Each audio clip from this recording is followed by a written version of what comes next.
ही गोष्ट आहे 1947मधली. Doctor R.H. Kulkarni या नावाच्या 22 वर्षाच्या तरुणाला महाराष्ट्र कर्नाटक सीमेवर असलेल्या चंदगड गावी दवाखान्यात नोकरी मिळाली. दवाखान्यात पेशंट्स तुरळकच असायचे. तो जुलै महिना होता.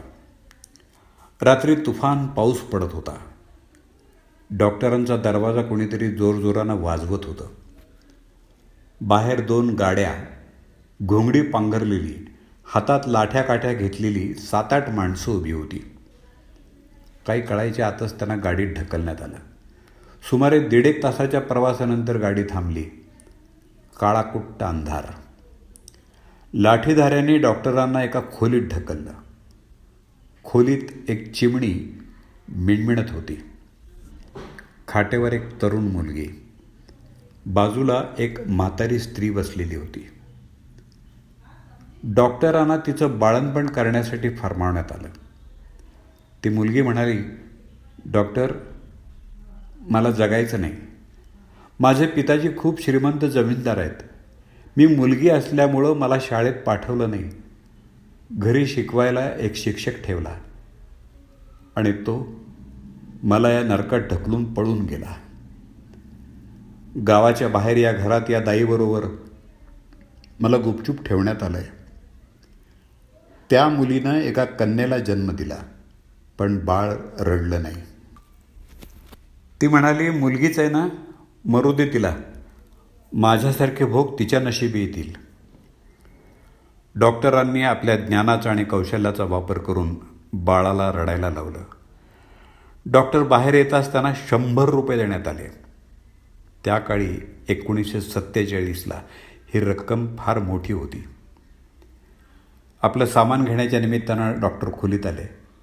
त्या मुलीच्या हातावर 100ची नोट ठेवत म्हणाले, अक्का, आपल्या किंवा मुलीच्या जीवाचं बरं वाईट करून घेऊ नको.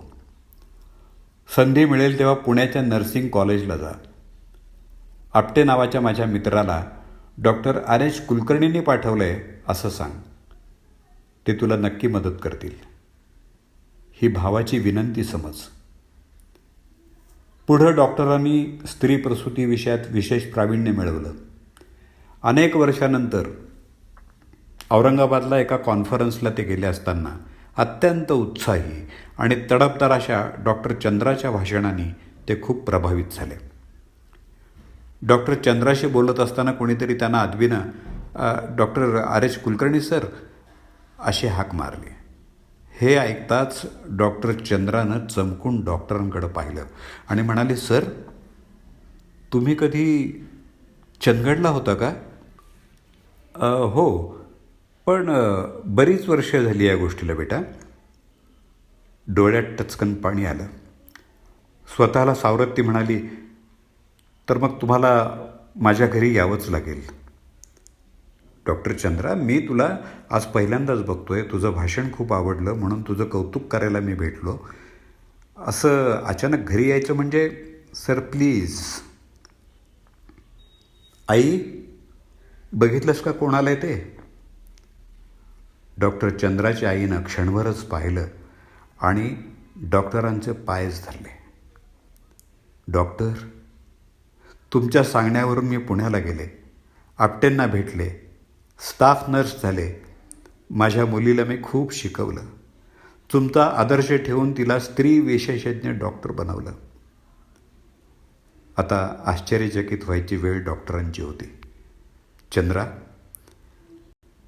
बेटा, तू मला कसं ओळखलंस? तुमच्या नावामुळं. सतत जप चाललेला असतो आईचा. तुमचं नाव रामचंद्र म्हणून हिचं नाव चंद्रा ठेवलं. तुम्हीच आम्हाला जीवदान दिलं आहे. तुमचाच आदर्श ठेवून चंद्रा गरीब स्त्रियांना निःशुल्क तपासते. Doctor R.H. कुलकर्णी म्हणजे सामाजिक कार्यकर्त्या, सुप्रसिद्ध लेखिका, इन्फोसिसच्या सर्वेसर्वा असलेल्या सुधा मूर्तींचे वडील. लेखक अनामिक. वाचक स्वर दत्ता सरदेशमुख.